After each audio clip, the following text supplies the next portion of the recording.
Still one of those buggers in here. It's buzzing me.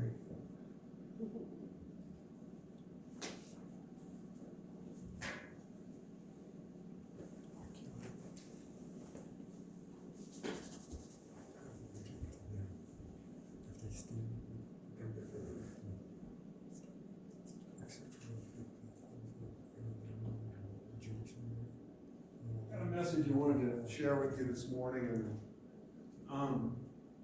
it's been percolating around in my brain for about 6 weeks now. Took a little while for it to kind of land, but it kind of started me thinking. I had a member of our family that went and hung out at a LGBT festival, which, for those of you that don't know, what does that stand for? Lesbian, gay, transgender, I don't know, something else. But anyway, they went there and hung out, and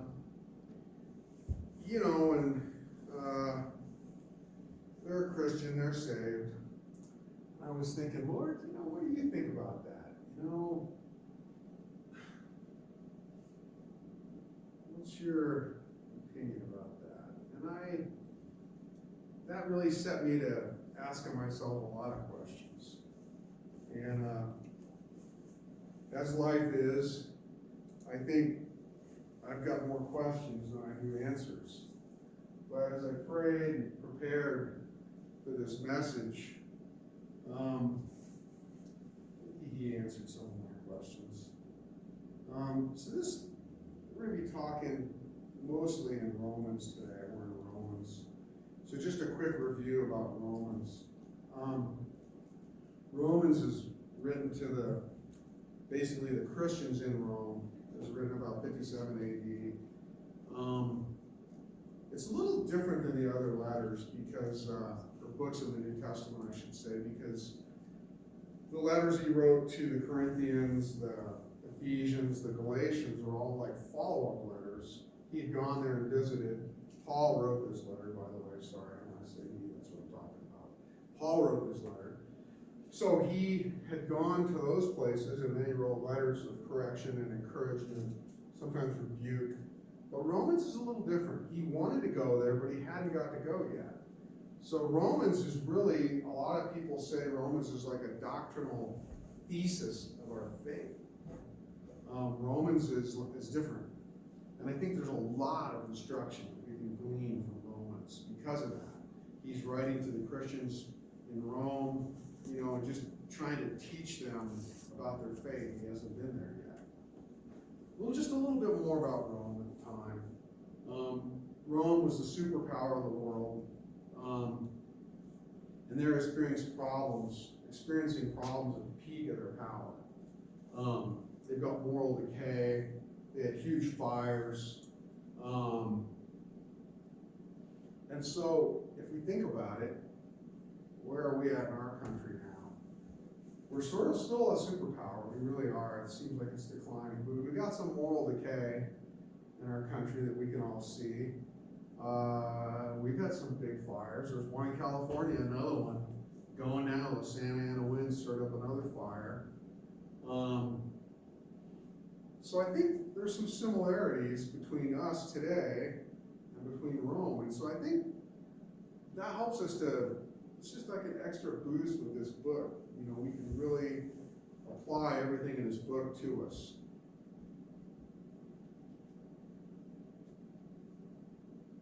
Okay, so fasten your seatbelts. Romans 1:21-32. God really, through Paul, is really just telling it straight out. This is just straight out. And this is where he took me when I asked him questions. So don't blame me, blame God. Romans 1:21-32. And remember the last time I spoke, I said basically that we have no excuse for not knowing God. We're without excuse.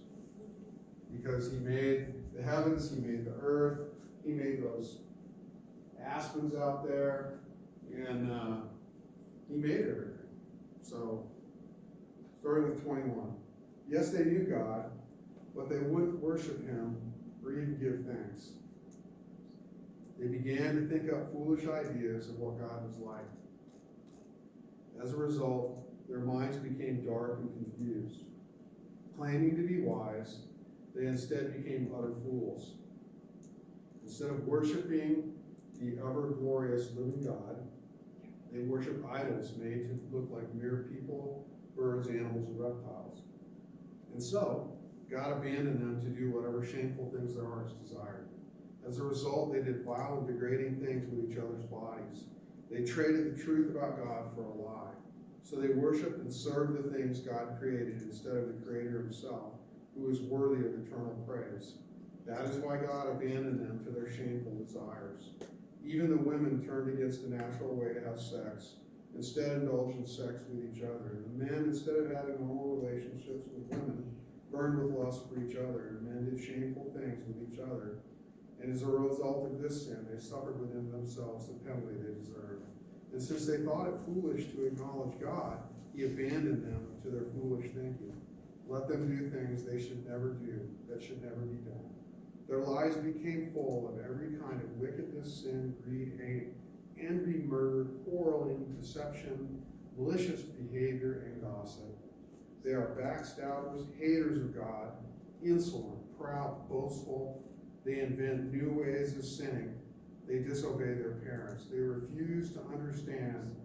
They break their promises. They're heartless, have no mercy. They know God's justice requires that those who do these things deserve to die, but yet they do them anyway. Or worse yet, they encourage others to do them too. Well, he kind of went off there, didn't he? He covered a lot of ground there. So in Rome, we can he's kind of outlining the decline of men's thinking. Men starting to think of worthless things instead of God. He even says their minds become dark and confused.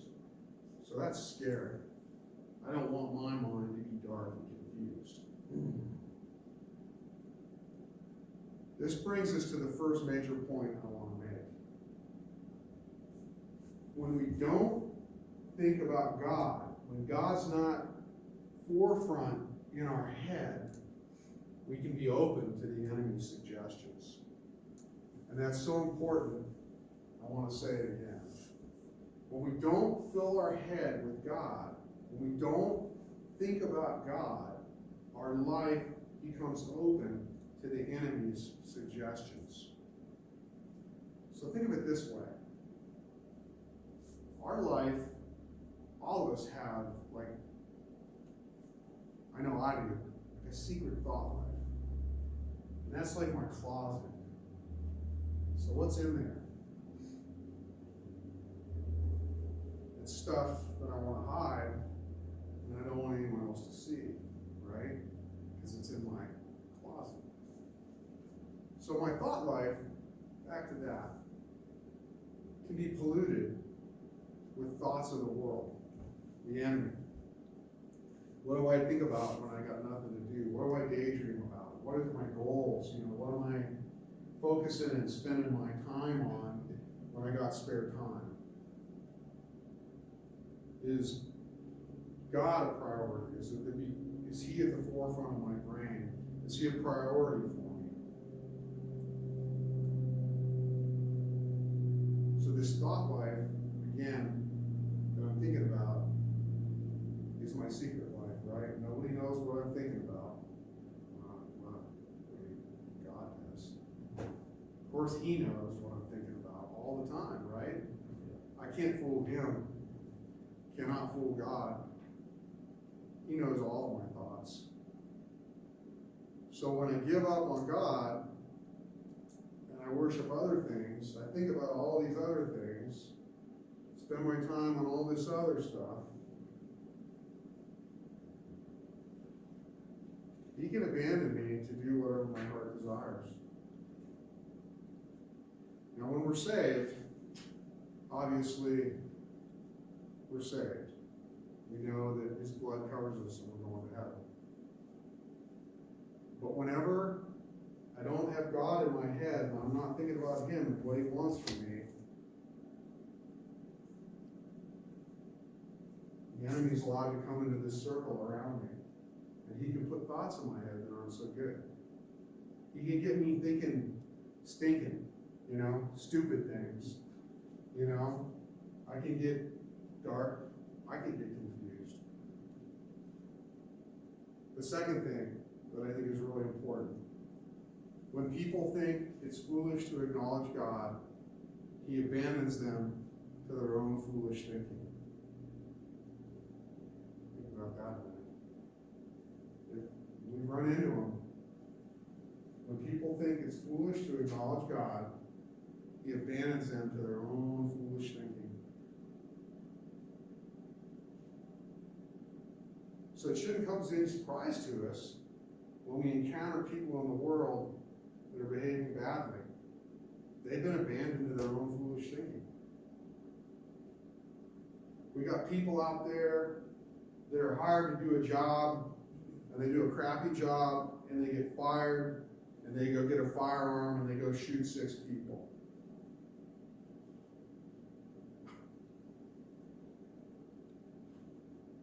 They were supposed to do a job, they don't want to do it, so they take it out on other people. We're going to see in that list of stuff you wrote down: wickedness, greed, sin, hate, envy, murder, quarreling, deception, malicious behavior, gossip. So I'm made fun of, at work if I even mention that I believe in the Bible. They can't believe it. They're like, what?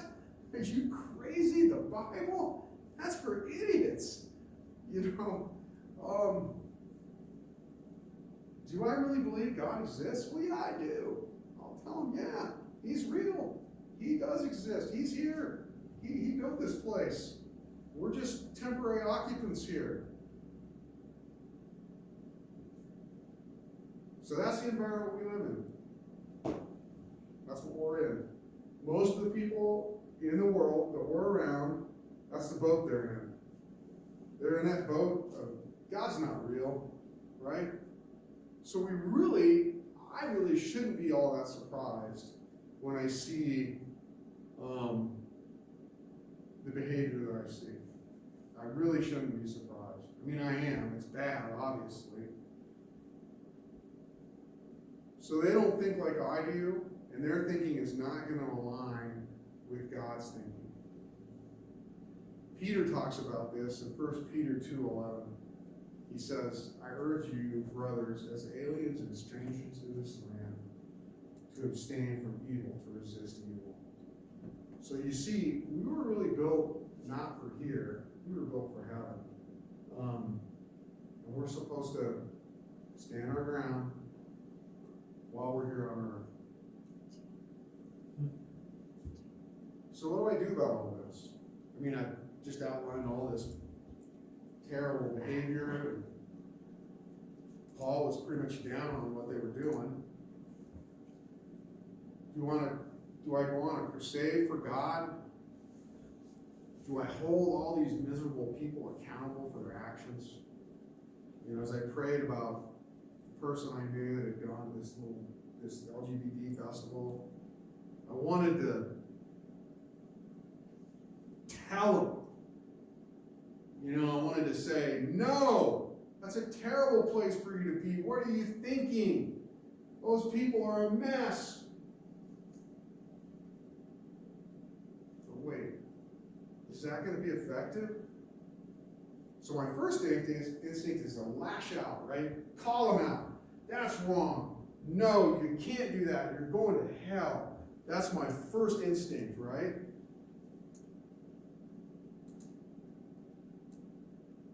You see, it's a lot easier for me to focus on that behavior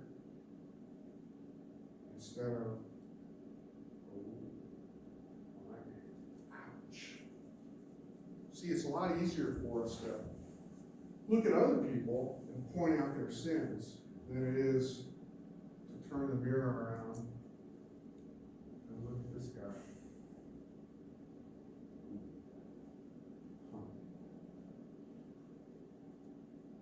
see, when I point my fingers at others, I want to be the judge, right?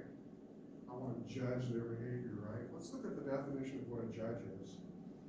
Webster says it's to reside over a trial or contest, or another judge is a qualified evaluator, another definition of judge. The third definition of judge is to evaluate. To reside over a trial or contest, a qualified evaluator, or to evaluate. So, am I qualified to evaluate others?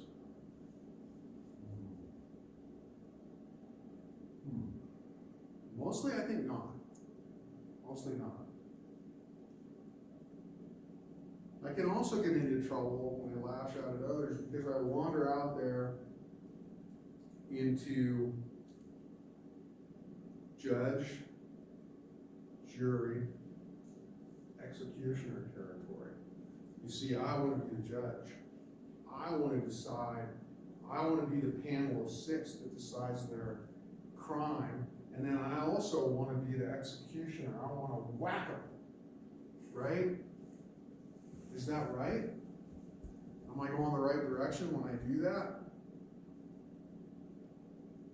I don't know. Let's go on in Romans here. He gives us some more instructions here that'll help us out and answer some of these questions. I'm kind of stirring up a dust storm. I know. Romans 2, 1 to 16. Starts right off. You might think you can condemn such people, but you are just as bad, and you don't have any excuses. When you say the wicked should be punished, you're condemning yourself. For you who judge others do these very same things. And we know God, in his justice, will punish anyone who does such things. Since you judge others for doing these things, why do you think you can avoid God's judgment when you do the same things? Don't you see how wonderfully kind, tolerant, and patient God is with you? Does this mean nothing to you? Can't you see his kindness is intended to turn you away from your sin? But because you're stubborn and you refuse to turn from your sin, you're storing up terrible punishment for yourself. A day of anger is coming when God's righteous judgment will be revealed. He will judge everyone according to what they've done. He will give eternal life to those who keep on doing good, seeking after the glory, honor, and immortality that God offers. But he will pour out his anger and wrath on those who live for themselves, who refuse to obey the truth, and instead live lives of wickedness. There will be trouble and calamity for everyone who keeps on doing what is evil. First for the Jew, then for the Gentile. But there will be glory, honor, and peace from God for all who do good. God does not show favoritism. When the Gentiles sin, they will be destroyed, even though they never had God's law. The Jews who do not have God's law, the Jews who do have God's law will be judged by the law when they fail to obey it. Merely listening to the law doesn't make it right. It's obeying the law that makes us right in his sight. Even Gentiles who do not have God's written law show that they know his law when they instinctively obey it, and they haven't even heard it. They demonstrate that God's law is written in their hearts, for their own conscience and thoughts accuse them and tell them they are doing right. This is the message I proclaim, that the day is coming when God, through Christ Jesus, will judge everyone's secret life.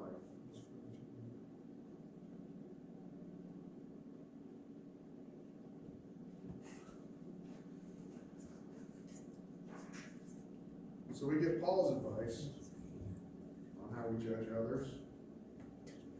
And at this point, I think it's important to draw a line and a distinction between believers and non-believers.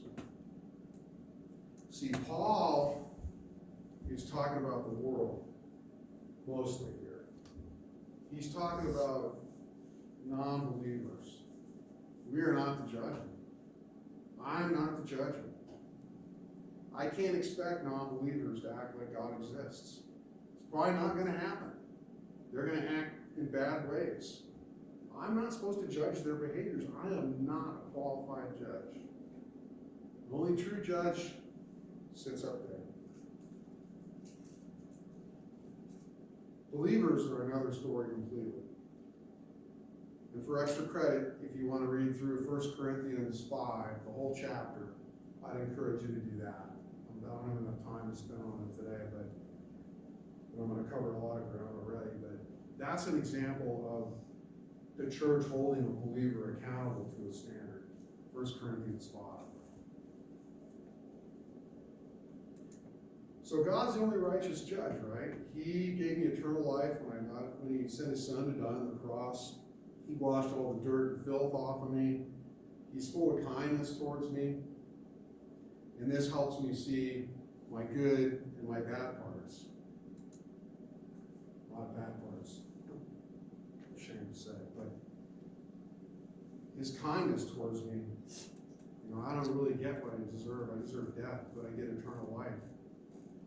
That's a pretty good deal.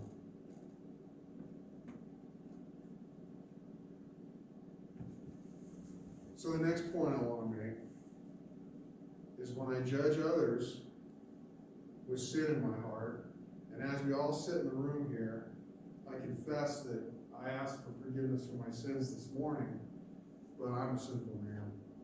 I think all of us are going to sin, but the grace of God, cleanses us from our sin. But when I judge others with sin in my heart, I'll be judged by God with the same standard. Well, that's pretty sober. If I judge others, I'm going to be judged with the same standard. Now again, remember, he's talking pretty much about non-believers here. And when I think about this, a picture comes into my head of the woman that was brought before the Pharisees that was caught in the act of adultery. And if you remember, they all brought her here. We're doing the finger pointing thing, right? She was caught in adultery. She is a sinner. The penalty for death is stoning. And Jesus was there, and he simply just stooped down in the dirt and started writing something. And he told them, anybody that doesn't have any sin in their heart, and did anything wrong, you go ahead and throw the first stone, and we'll go ahead and stone her. And he just kept on writing in the dirt. And one by one, they all went away. Because they all had sin in their heart. And I think that's a good picture of, how God's going to judge us. Another really cool passage here. Let's look real quick at Matthew 7. We're going to look at 1 to 6. And I think that this is probably among believers, I could get in trouble here, but I'm going to say it anyway, one of the most misapplied verses that I've ever heard. We'll talk about that more in a minute. Matthew 7, starting at 1. Do not judge others, you will not be judged. You will be treated as you treat others. The standard you use in judging is the standard by which you will be judged. Sounds familiar, doesn't it? Why worry about a speck in your friend's eye when you have a log in your own? How can you think of saying to your friend, let me get rid of that speck in your eye when you can't see past the log in your own eye? Hypocrite. Get rid of the log in your eye, you'll see well enough to deal with the speck in your friend's eye. Don't waste what is holy on people who are unholy. Don't throw pearls to pigs. They trample the pearls, turn and attack you. Let's go back to the beginning there. Don't judge others, you won't be judged. How many times have I heard somebody in church say, who's caught out in doing something wrong, and you ask them about it, and they say, you're judging me. You're judging me. It says not to judge.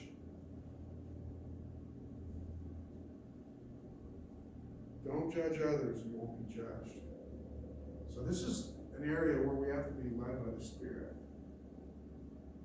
I think as far as believers go, We're all accountable to a standard, God's standard. But non-believers, that's different. That's where the judge you not comes in. Non-believers. So I think it's okay to assess a person's behavior. I think that part's okay. We're okay when we do that. Are they laughing at me because I believe in God? Well, yeah, they're probably kind of on that other boat, I don't believe in God. So I'm sort of doing an assessment there, right? But I'm not wandering out into judge, jury, executioner territory. Remember that there's a big difference between children of the world and children of the light. We are to be children of the light. We have the Holy Spirit in us. We have God in us. Our behavior should mirror what Jesus expects of us. We are children of the light. Is someone a teacher in church and their fruit doesn't look good? Something's going on with their Bible study class that isn't quite right? Again, I can assess that. But when I start to get into deciding the outcome of everything, of a non-believer, I can be in trouble. And notice, I said assess, I didn't say judge. There's a big difference. Why all this talk about judging? What's up with that? That's been rambling around in my head for 6 weeks now, judging. I think Christians get a bad rap because when we go out in the world, we don't deal with non-believers in a Christ-like way. A lot of times we beat them on the head with the word, we whack them instead of loving on them. They get kind of confused about all that sometimes. But God's not confused. He's clear. He's the judge of behavior. God is going to decide the outcome of that behavior. He'll take care of it. And if you don't believe me, you want to argue, let's look at some more scripture. John 12, 47, 48.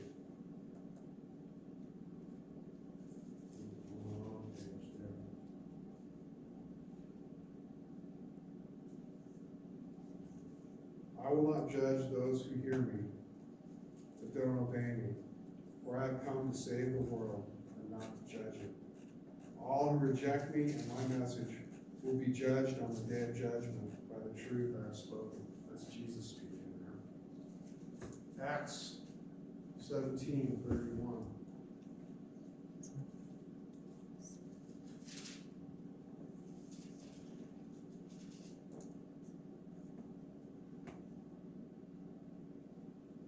For he has set a day for judging the world with justice by the man he has appointed. And he proved to everyone who this is by raising him from the dead. Obviously talking about Jesus there. So God is the judge. We come to another truth here.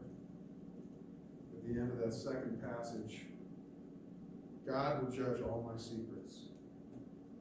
Ouch. Man. He knows my thought life. This is something important I need to be aware of. I need to worry more about myself and less about other people's behaviors. We have laws, we have earthly judges that will condemn others.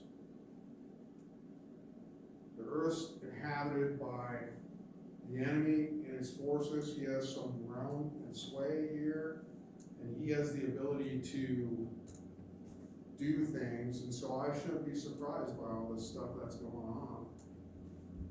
Instead, I need to focus on my own secret life, my own behavior, my thoughts, my mind, my actions. What do I fill my heart with? What's in my heart? What's in my mind? What's in my mind? And remember, when I speak these messages out, God's talking to me first. So don't feel like I'm whacking them with a hammer. Maybe God is, but he basically was telling me, John, what are you filling your mind and your heart with? Am I filling it with the Word of God? Am I asking Jesus what he wants me to do today? Am I so caught up in my to-do list when I go out the door in the morning that I don't leave any room for God in my life? Where am I at? And you see, when I get out that mirror and I turn it around and look at myself, that's a lot harder than looking out there and at all the sinful behavior that we see, right? Man. And I can tell you something, I have work to do, I know I do. Just a quick one for something you can put in your head, things to fill ourselves with. One of my favorite verses is Philippians 4:8. And I can sort of slang quote it, but I'll read it. Philippians 4:8 says, "Dear brothers and sisters, one final thing. Fix your thoughts on what is true, honorable, right, pure, lovely, admirable. Think about things that are excellent and worthy of praise." And so that's what I need to be filling my heart with. That's what I need to be filling my mind with.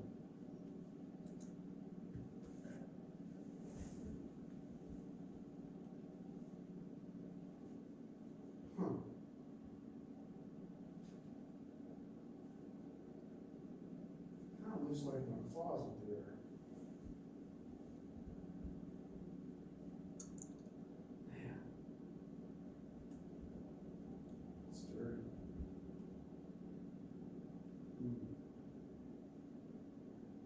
There's layers of dirt all over the floor of my closet. And there's stuff in there that I don't want to be there.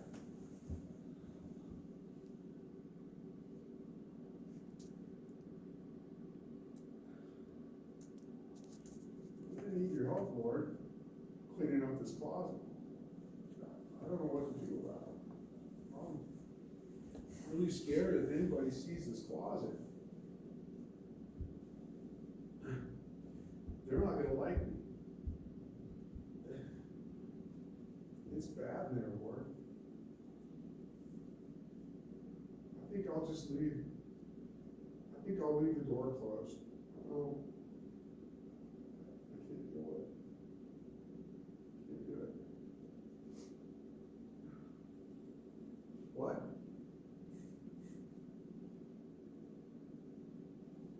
Okay. I'll open the door. Whoa. This is really bad, Lord. There's a lot of bad stuff in here. And it shouldn't be in here. I don't know what to do. Oh, okay. All right. I will. Hold on. I'm going to do it. Getting this first layer, Lord. Getting it. Getting it. Yeah. Get that first layer cleaned up. This is feeling better. Yeah. With that. Okay. All right. Man, that feels better. That feels a lot better. I think I'm good now. I'm good. What? That thing in the middle? No, I can't deal with that. I can't do that. It's been there, that's been there for 20 years. I can't.